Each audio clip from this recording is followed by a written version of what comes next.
Chapter 7.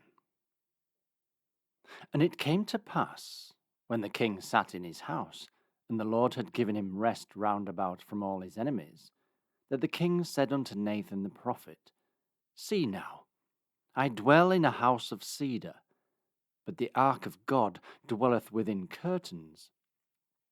And Nathan said to the king, Go, do all that is in thine heart, for the Lord is with thee.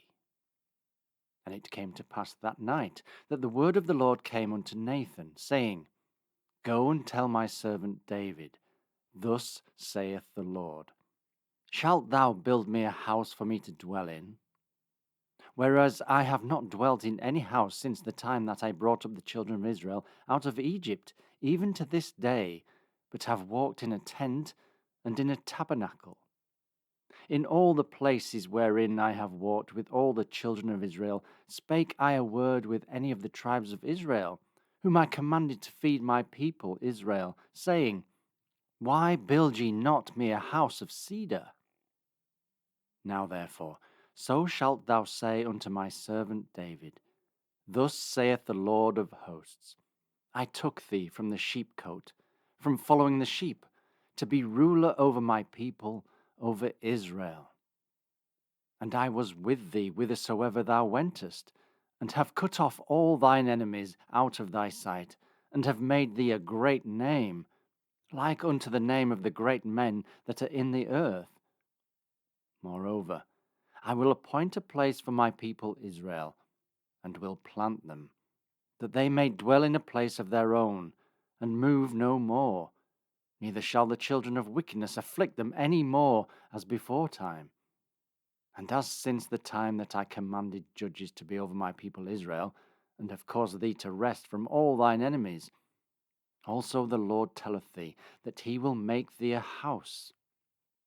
And when thy days be fulfilled, and thou shalt sleep with thy fathers, I will set up thy seed after thee, which shall proceed out of thy bowels, and I will establish his kingdom.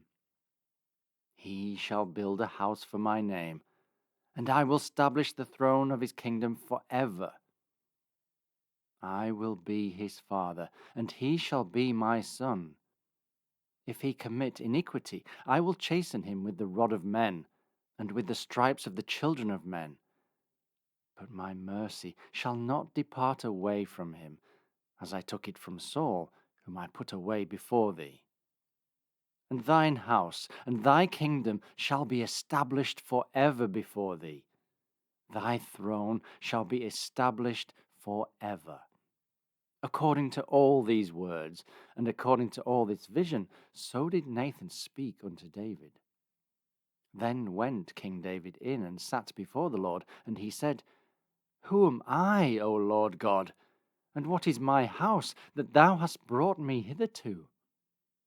And this was yet a small thing in thy sight, O Lord God.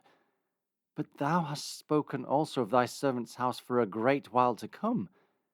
And is this the manner of men, O Lord God? And what can David say more unto thee? For thou, Lord God, knowest thy servant. For thy word's sake, and according to thine own heart, hast thou done all these great things to make thy servant know them.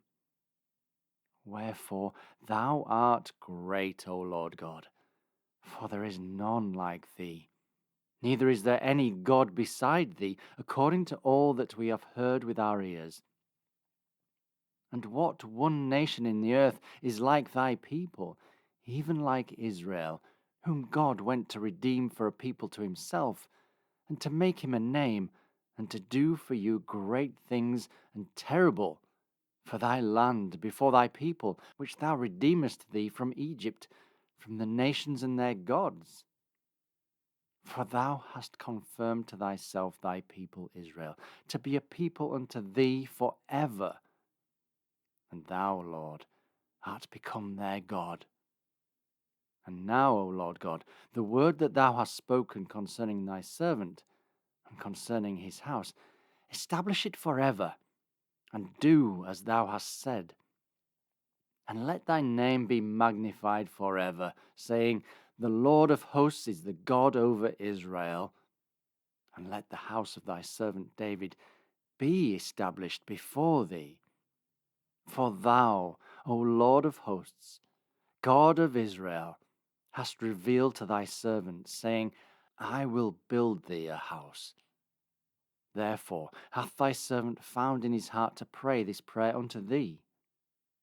And now, O Lord God, thou art that God, and thy words be true, and thou hast promised this goodness unto thy servant. Therefore now let it please thee to bless the house of thy servant, that it may continue for ever before thee. For thou, O Lord God, hast spoken it, and with thy blessing let the house of thy servant be blessed for ever.